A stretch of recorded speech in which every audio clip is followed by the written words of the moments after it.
Rahim.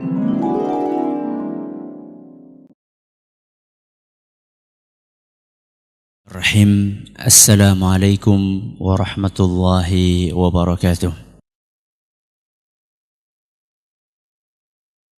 Alhamdulillahi rabbil alamin. Wabihi nasta'inu ala umuri dunya waddin. Wa sallallahu ala nabiyyina Muhammadin wa ala alihi wa sahbihi ajma'in. Amma ba'd. Kita panjatkan puja dan puji syukur kehadirat Allah Tabaraka wa Ta'ala. Pada kesempatan malam yang berbahagia kali ini, kita kembali diberi kekuatan, kesehatan, hidayah serta taufik dari Allah Jalla wa Ala, sehingga kita bisa kembali menghadiri pengajian rutin tafsir kita ini di Masjid Agung Darussalam Purbalingga. Kita berharap semoga Allah Tabaraka wa Ta'ala berkenan untuk melimpahkan kepada kita semuanya ilmu yang bermanfaat, sehingga bisa kita amalkan sebagai bekal untuk menghadap kepada Allah Jalla wa Ala. Amin ya Rabbal Alamin. Salawat dan salam semoga senantiasa tercurahkan kepada junjungan kita Nabi besar Muhammad sallallahu alaihi wa alihi wa sahbihi wasallam, kepada keluarganya, kepada para sahabatnya dan umatnya yang setia mengikuti tuntunannya hingga di akhir nanti. Jamaah sekalian yang kami hormati dan juga segenap pendengar Radio Insani 102.2 FM di Purbalingga dan sekitarnya, para pendengar Radio Roja di Jakarta, di Bandung, di Lampung, di Berau, dimanapun Anda berada, para pendengar Radio Bas FM di Solo Tigo dan sekitarnya, dan juga para pemirsa Yufi TV yang semoga senantiasa dirahmati oleh Allah Azza wa Jalla. Pada pertemuan kita yang terakhir, kita telah menyelesaikan pembahasan tentang tafsir ayat yang pertama dari surat Al-Qadar. Maka pada kesempatan kali ini kita akan melanjutkan insyaallah pembahasan ayat yang berikutnya, dan akan kita bahas insyaallah malam hari ini dua ayat sekaligus, yaitu ayat yang kedua dan yang ketiga. Ayat yang kedua bunyinya wa ma adraka ma lailatul qadar. Kemudian ayat yang ketiga, lailatul qadri khairun min alfi syahr.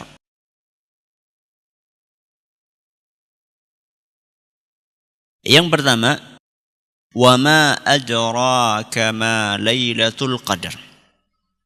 Artinya, apakah engkau mengetahui apa itu Lailatul Qadar? Ini pertanyaan yang ditujukan oleh Allah Subhanahu wa Ta'ala kepada siapa? Wa ma adraka, tahukah engkau? Engkau di sini siapa? Nabi kita Muhammad SAW. Berarti ayat ini khusus untuk beliau? Enggak. Beliau yang dibidik, akan tetapi berlaku untuk seluruh umatnya. Kenapa kok pakai diawali dengan pertanyaan? Kenapa tidak langsung saja dijelaskan Lailatul Qadar itu apa? Kenapa kok diawali dengan pertanyaan? Para ulama kita menyebutkan bahwa adanya pertanyaan, dan ini sering terjadi, al-qari'ah, mal qari'ah, wa ma adra kamal qari'ah. Ya, banyak ayat-ayat yang isinya adalah pertanyaan. Setelah dikasih pertanyaan, baru kemudian diberi jawaban. Kira-kira buat apa itu? Buat menarik, ya. buat menarik perhatian orang-orang yang mendengarnya. Makanya guru-guru di kelas yang sukses itu adalah orang-orang yang bisa menarik perhatian muridnya. Dan ada sebagian tipe guru yang terlalu cuek. Muridnya mau tidur, mau melek, mau mainan, sing penting aku mulang. Ada nggak tipe guru seperti itu? Ada. Dan juga kadang-kadang ustadz juga seperti itu. Jadi ngisi pengajian, separohnya tidur. Nyantai aja. Bukan berarti tidak orang yang seperti itu berarti cuek selalu. Enggak. Akan tetapi kita ini perlu berusaha bagaimana supaya murid atau jamaah itu mendengarkan. Ya. Di antara metode yang dipakai adalah menggunakan metode tanya jawab. Misalnya guru membuka pelajarannya dengan melontarkan suatu pertanyaan. Siapa yang tahu ini namanya apa? Ya.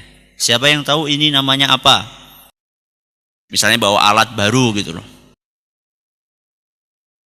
Ketika guru itu mengangkat sesuatu tersebut, maka murid ketika guru masuk, murid sudah diam apa belum? Biasanya ketika ketika guru masuk, muridnya sudah pada diam atau belum? Belum. Kok tahu? Ngalami. Ngalami sebagai guru apa sebagai murid? Dua-duanya. Ketika ramai kan lagi pada ramai, masih ada yang mainan apa? Balang-balangan, ada yang masih dir-diran, ada yang masih ngobrol, ada yang masih megang HP. Tahu-tahu gurunya setelah salam pun biasanya masih pada ribut. Tapi begitu, siapa yang tahu ini? Semuanya pada memperhatikan.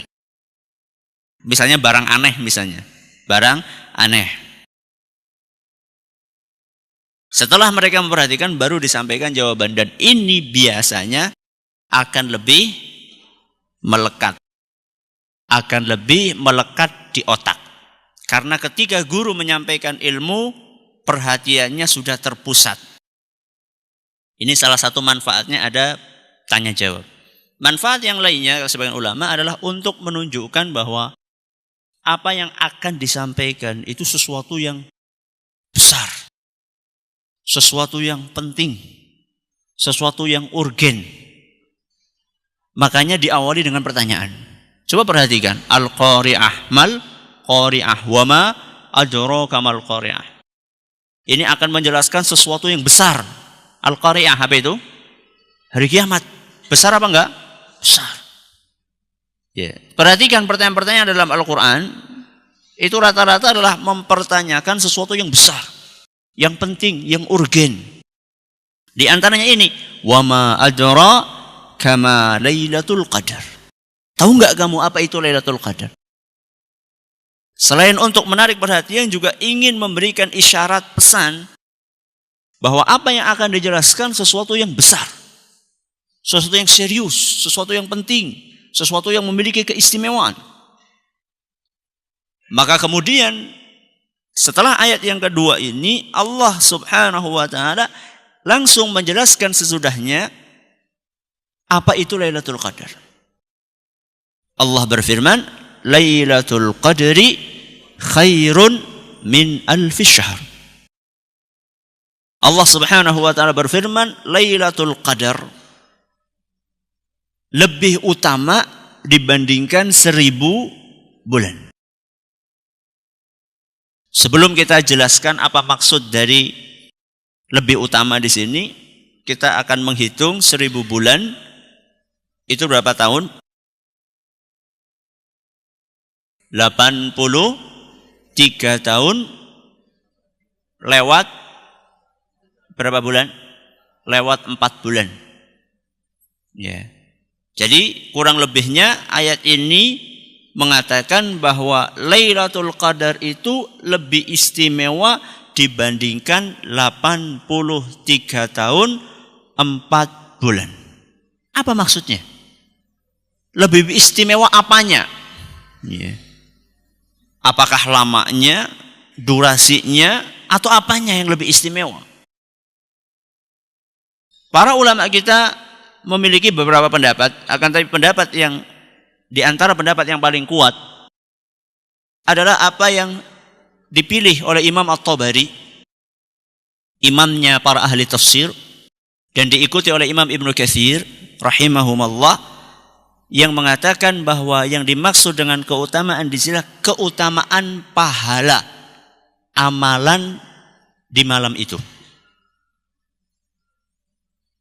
Jadi kalau dikatakan Lailatul Qadar lebih utama dari 1000 bulan, maksudnya adalah pahala dari amalan yang dilakukan di satu malam itu lebih besar dibandingkan pahala amalan yang dilakukan selama 1000 bulan.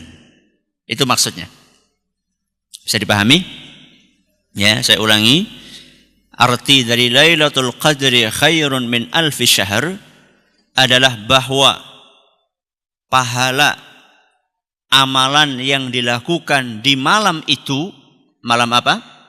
Lailatul Qadar, lebih besar dibandingkan pahala beramal selama 83 tahun 4 bulan. Dan ini tentunya menggambarkan kepada kita bahwa malam ini bukan sembarang malam. Karena kalau misalnya kita katakan 83 tahun lewat 4 bulan, ini bisa jadi di sebagian orang melebihi apanya? Melebihi umurnya. Karena Nabi kita sallallahu alaihi wasallam mengatakan a'maru ummati ma baina sittina ila sab'in. Umur umatku itu antara 60 sampai 70. Dan sangat sedikit kata beliau yang melebihi usia itu. Berarti kalau misalnya usia kita 60 tahun, berarti sudah plus berapa itu? 60 berarti berapa? 23 tahun. Bayangkan. Kita sudah meninggal dunia, kita masih mendapatkan pahala. Apalagi yang umurnya cuma 23 tahun. Berarti dia dapat bonus amalan berapa tahun? 60 tahun, bayangkan. Dia tidak beramal, sudah meninggal, tapi dia masih punya investasi, masih punya lebihan pahala selama 60 tahun. Itu padahal cuma amalan yang dilakukan dalam satu malam. Dan ini baru satu keutamaan. Ya.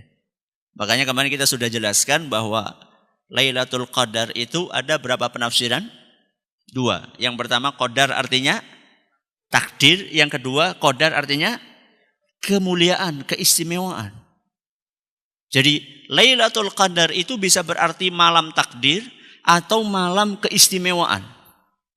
Malam kemuliaan. Kenapa dikatakan malam kemuliaan? Karena malam itu memiliki sekian banyak keistimewaan.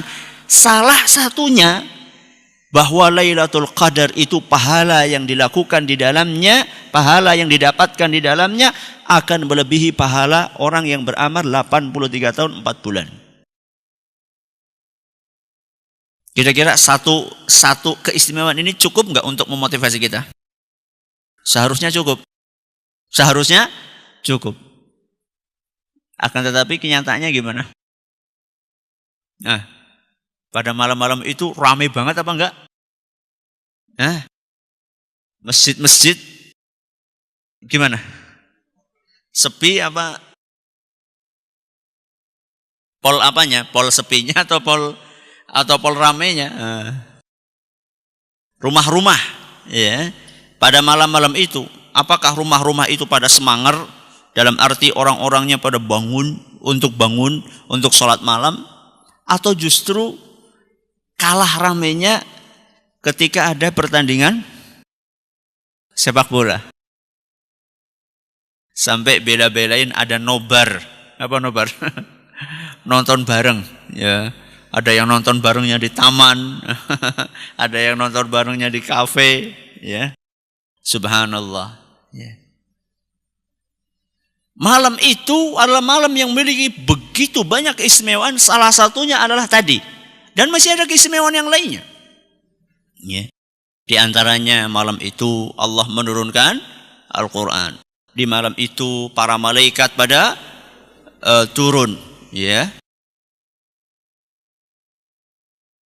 Kemudian juga di antara keistimewaannya bahwa orang yang beribadah pada malam hari itu dan diterima amalannya, maka dosa-dosanya yang telah lampau akan diampuni. Sebagaimana yang disabdakan oleh Nabi kita Muhammad sallallahu alaihi wasallam dalam sebuah hadis yang diriwayatkan oleh Imam Bukhari dan Muslim, Nabi kita sallallahu alaihi wasallam bersabda, "Man qama Lailatul Qadri," barang siapa yang bangun pada Lailatul Qadar. Ustaz, saya bangun kemana Ustaz? Ngapain? Pipis. Bukan hanya itu, bangun kemudian beribadah dengan baik. Makanya di situ disebutkan kelanjutannya imanan wahtisaban. Barang siapa yang bangun pada malam Lailatul Qadar dengan penuh keimanan dan semata-mata mengharapkan pahala dari Allah. Jadi bangunnya itu bukan karena tadi, bukan sekedar untuk buang air, ya. Berarti nggak boleh buang air, boleh, nggak apa-apa. Tapi setelah buang air kemudian beribadah gitu loh, bukan sekedar buang air terus tidur lagi, enggak. Ya. Dengan penuh keimanan dan mengharapkan pahala dari Allah Azza wa Jalla, berarti ikhlas di sini. Bukan dalam rangka untuk pamer sama orang-orang. Ya, dan ini perlu kita jaga betul. Ya, perlu kita jaga betul. Ada sebagian orang malamnya sudah ikhlas, pagi harinya cerita-cerita sama orang.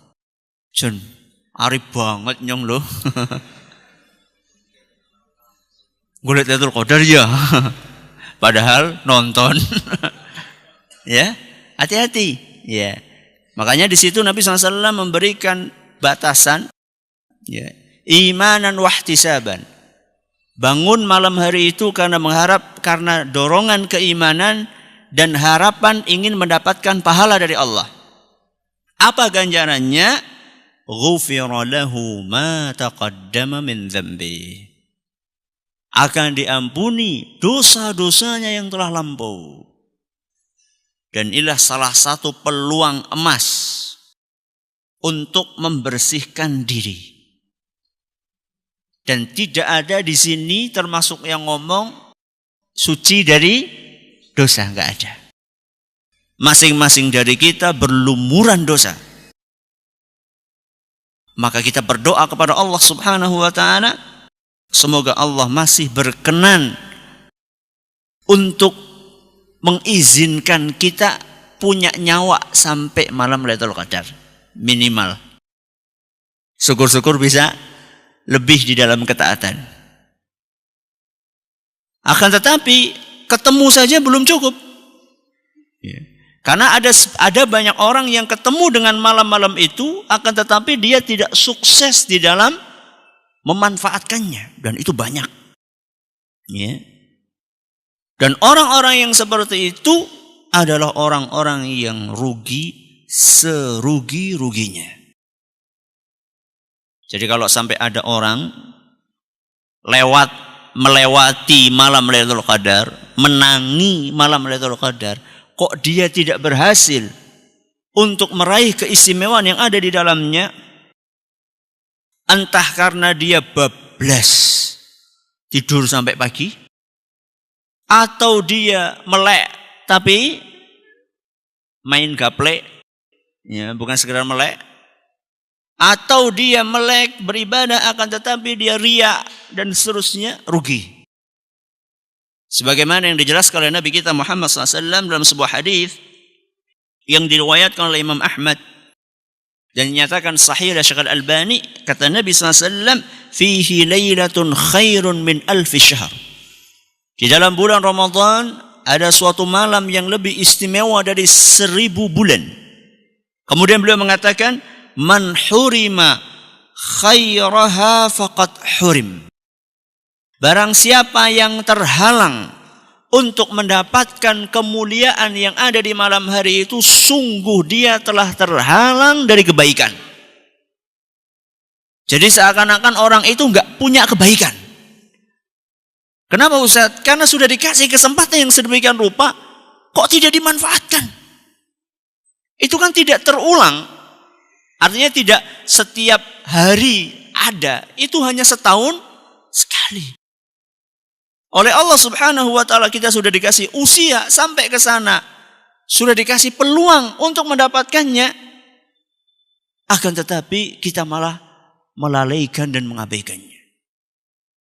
Terus bagaimana Ustaz? Kita ini pengen untuk mendapatkan Lailatul Qadar. Sebelum kita berbicara tentang caranya, tentu kita harus mengetahui kapan Lailatul Qadar itu terjadi. Ya, para ulama berbeda pendapat di dalam menentukan kapan Lailatul Qadar. Saking banyaknya pendapat itu, sampai Imam Asy-Syaukani rahimahullah menyebutkan lebih dari 40 pendapat. Berapa? 40 pendapat di antara para ulama untuk menentukan Lailatul Qadar itu kapan timingnya. Kita malam hari belajar 40 pendapat itu, ya enggak lah. Satu aja ya. Kita pilihkan pendapat yang semoga paling kuat pendapat ini.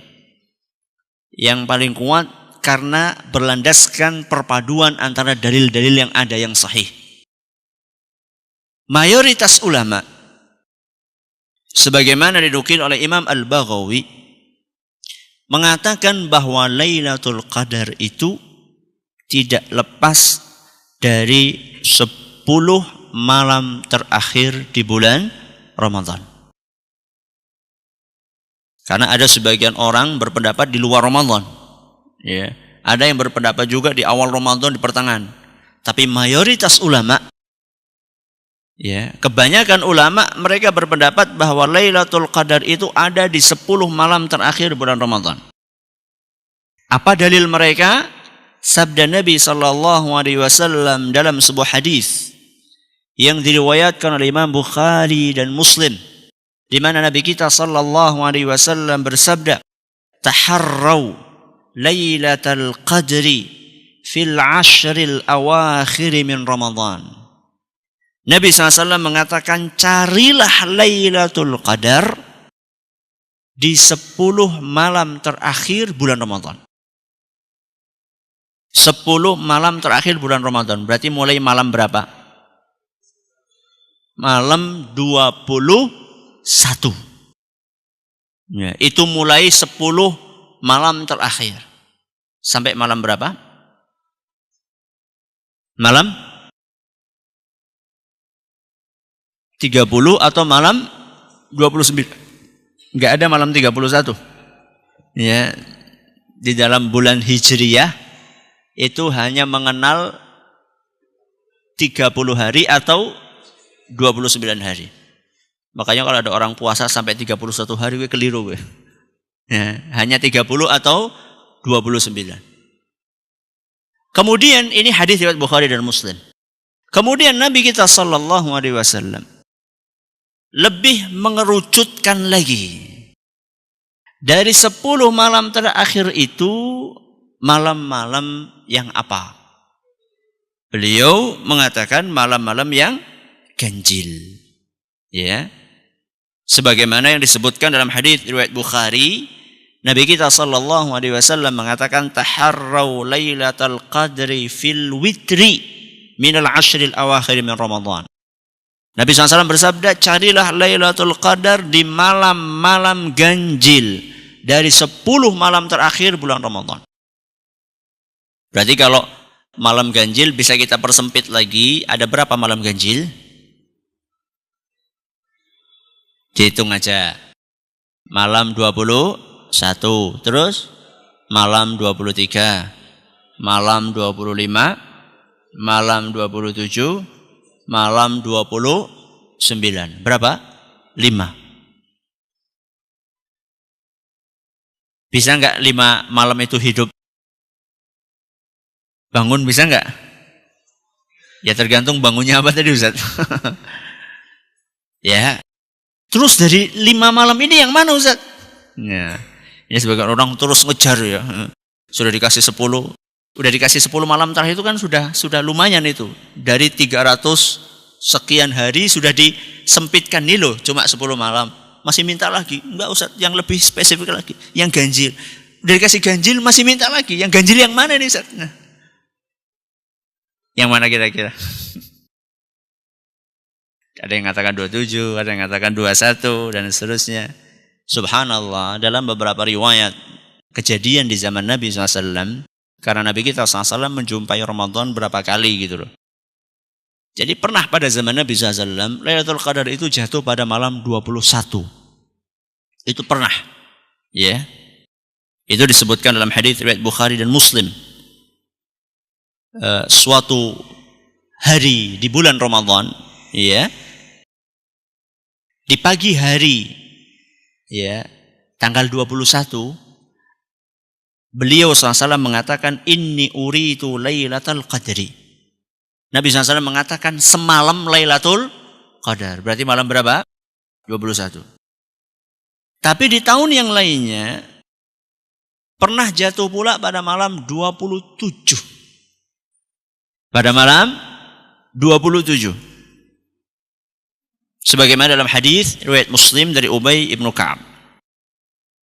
Dan masih ada hadis-hadis yang lainnya yang menyebutkan bahwa malam Lailatul Qadar itu tidak mesti pada malam ganjil tertentu. Akan tetapi berpeluang untuk pindah-pindah. Jadi mungkin saja malam 21, nanti tahun depannya malam 25 misalnya. Mungkin saja nanti tahun berikutnya pindah lagi malam 23 atau kembali lagi malam 21. Berarti kalau kayak gitu malam berapa Ustadz? Malam ganjil. Yang paling enak adalah malam ganjil. Loh Ustadz, malam ganjil ada 5. Malam yang mana Ustadz? Rahasia. Rahasia. Dari 5 malam ganjil itu dirahasiakan oleh Allah Subhanahu wa ta'ala kapan Lailatul Qadar terjadi dari 5 malam tersebut. Kira-kira kalau dirahasiakan itu ada maksudnya enggak? Tentu. Ada hikmahnya pasti. Ya enggak mungkin kalau tidak ada hikmahnya, enggak mungkin. Ya, kalau enggak ada hikmahnya itu enggak mungkin. Allah Subhanahu wa ta'ala menentukan sesuatu, menetapkan sesuatu pasti ada hikmahnya. Cuman kadang kita faham, kadang tidak. Ada sebagian orang kan mengatakan, wah, itu kan dirahasia-rahasiakan lah. Bukan kayak Idul Fitri.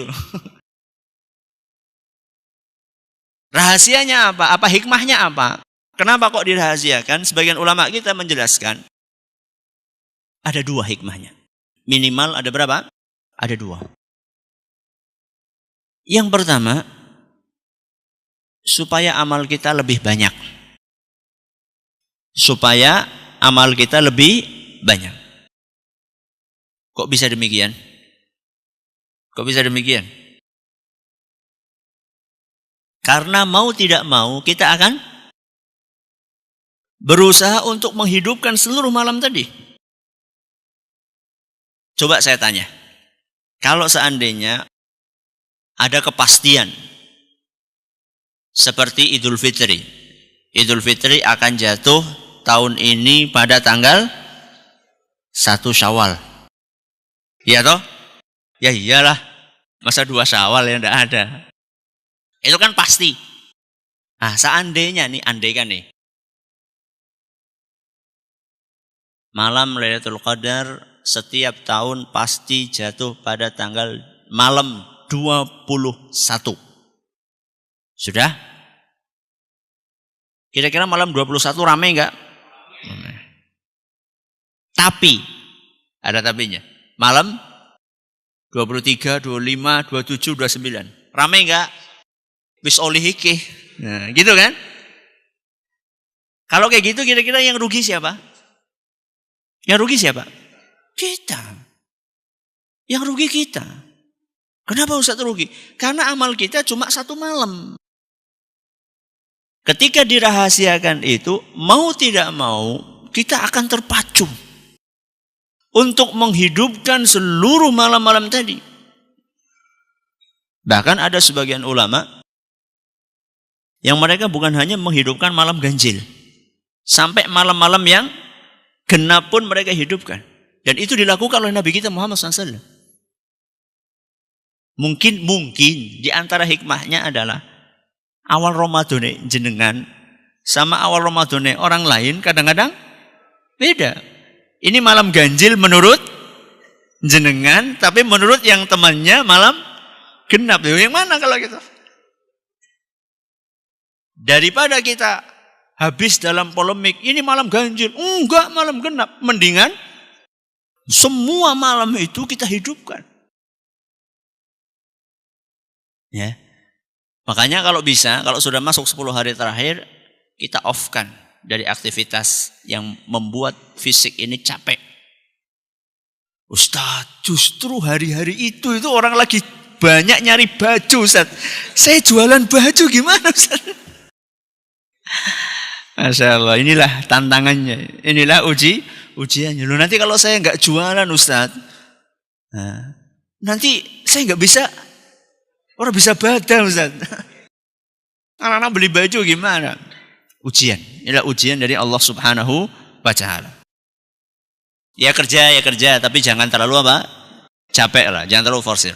Sudah. Ini hikmah yang pertama. Untuk apa tadi? Memperbanyak amalan. Memperbanyak pahala. Yang kedua, hikmahnya adalah untuk mengetahui siapa yang serius dan siapa yang tidak. Untuk mengetahui siapa yang serius dan siapa yang tidak. Serius dalam apa, Ustaz? Dalam mencari Lailatul Qadar.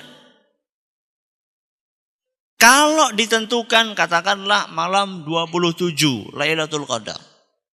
Seperti yang saya tanyakan tadi, semuanya akan bangun. Sehingga seakan-akan semuanya ini serius. Tapi begitu dirahasiakan oleh Allah Tabaraka wa Ta'ala, akan kelihatan betul orang-orang yang betul-betul untuk betul-betul berusaha keras mencari sama orang yang tidak. Dan Allah Subhanahu wa Ta'ala akan mengaruniakan Lailatul Qadar kepada orang-orang yang bersungguh-sungguh untuk mencarinya. Bukan sekedarnya lah, ya wis lah, kira-kira baik, kayane berdasarkan perhitungan primbon. Lailatul Qadar kok ngomong karo primbon sih kepriwe. Berdasarkan penghitungan primbon, Lailatul Qadar tahun ini jatuh pada malam 25. Akhirnya 25 betul-betul bangun, yang lainnya tidur. Ternyata tahun itu bukan malam 25, malam 27, primbonnya keliru. Tahun berikutnya buka primbon lagi. Ini berdasarkan perhitungan ini, ketone malam Jumat Kliwon. Ini bertepatan dengan malam 21. Malam itu hidup, yang lainnya tidur.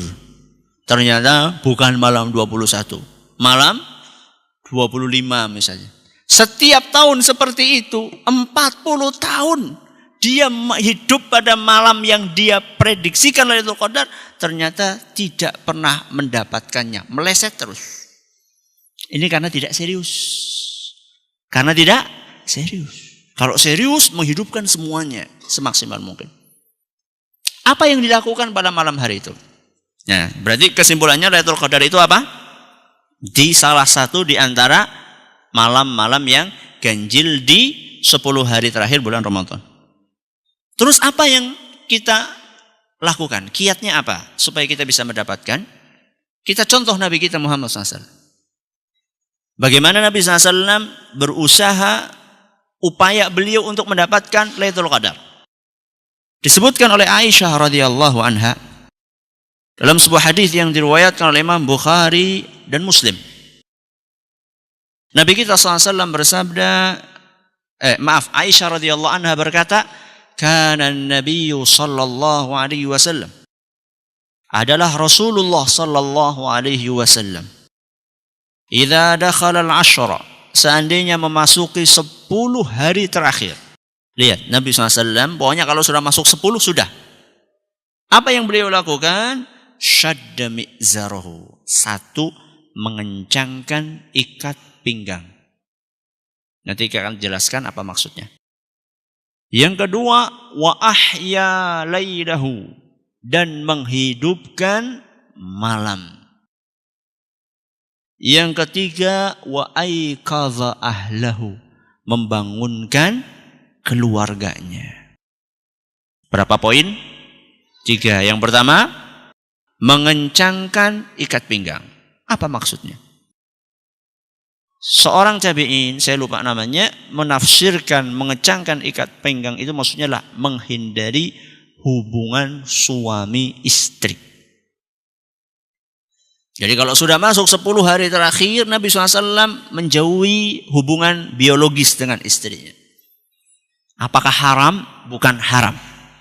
Akan tetapi Nabi SAW ingin bersungguh-sungguh, ingin serius. Karena disadari atau tidak, diakui atau tidak, hubungan biologis itu menguras tenaga. Sehingga orang setelah berhubungan maunya tidur, capek. Dan biasanya sampai pagi, sulit untuk bangun. Makanya Nabi SAW menghindari itu. Ini yang pertama. Yang kedua, ahya lailahu, menghidupkan malam. Seperti yang saya katakan tadi, menghidupkan bukan sekedar bangun, tapi memanfaatkan malam itu untuk beribadah kepada Allah Azza wa Jalla. Apa yang bisa dilakukan?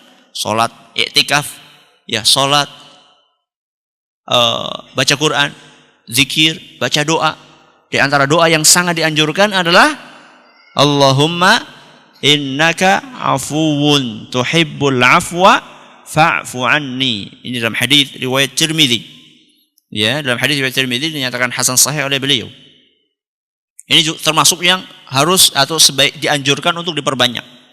Ini yang keberapa? Yang kedua. Yang ketiga, wa aikadha ahlahu, membangunkan siapa? Keluarganya. Ini menunjukkan pentingnya kita untuk berusaha masuk surga bareng-bareng. Ya, bukan sekedar bapaknya tok, ibunya tok, anaknya tok. Ya, anaknya tahajud, bapaknya nonton TV. Kalau bisa semuanya, masya Allah, semangar. Yang satunya sholat tahajud di ruang tamu mungkin, yang satunya baca Quran, ya, baca Quran di kamarnya misalnya, yang satunya zikir, ya, istrinya jangan lupa nyiapkan sahur. Itu ibadah Ustaz, ibadah. Ya, tapi jangan semalaman masak terus. Ini ibadah Ustaz.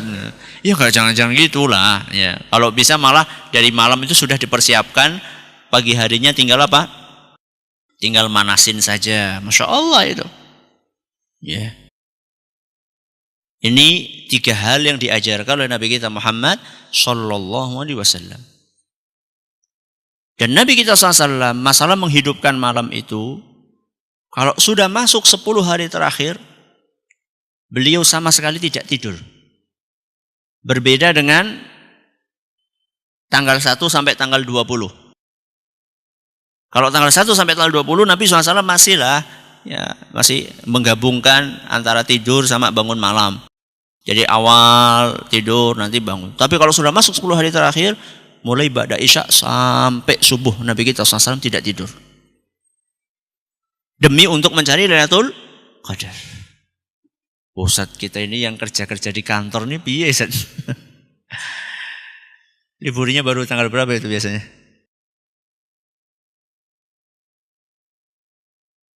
Dua tiga, 24. Itu gimana Ustaz? Ya tidur, tapi jangan terlalu apa? Jangan terlalu lama. Ya, kalau biasanya sampai jam 3, ya paling tidak sampai jam berapa? Jam berapa? Jangan kan biasanya jam berapa? Ya jam 12, jam 1 gitu ya. Nanti berusaha untuk bangun sampai subuh. Ya. Siangnya jangan terlalu capek. Jangan terlalu capek aktivitasnya. Kemudian kalau bisa tidur siang. Jadi kita sudah punya modal. Ya, sudah punya modal energi entah 1 jam.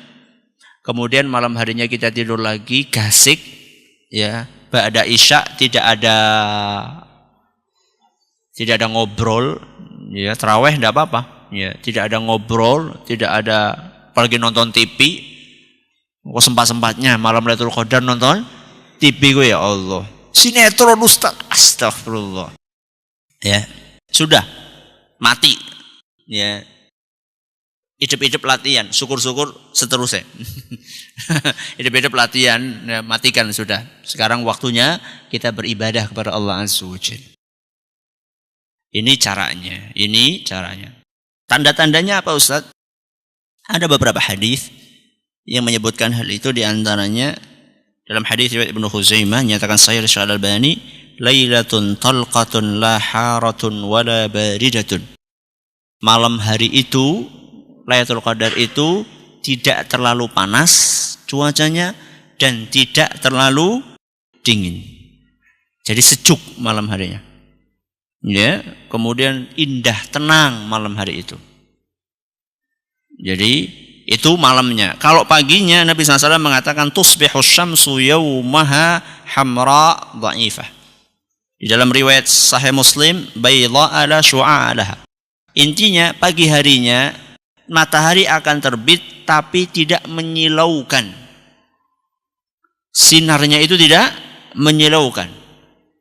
Disebutkan di sini merah, kemerah-merahan, tidak terlalu terang. Kan kadang-kadang kita jam bangun subuh atau katakanlah jam 6 itu sudah enggak, ini cahayanya itu ya terang akan tetapi tidak menyilaukan, tidak agak redup-redup gitu. Itu di antara ciri-cirinya yang disebutkan dalam beberapa hadis yang sahih. Ini yang dapat kami sampaikan pada malam hari ini, semoga bermanfaat. Ini yang dapat kami sampaikan. Terima kasih atas perhatiannya. Mohon maaf atas segala kurangannya. Kita tutup dengan membaca subhanakallahumma wa bihamdika asyhadu an la ilaha illa anta astaghfiruka wa atubu ilaik. Tidak ada tanya jawab habis isya. Wassalamualaikum. Jangan lupa untuk subscribe dan share bila kajian ini dirasa bermanfaat.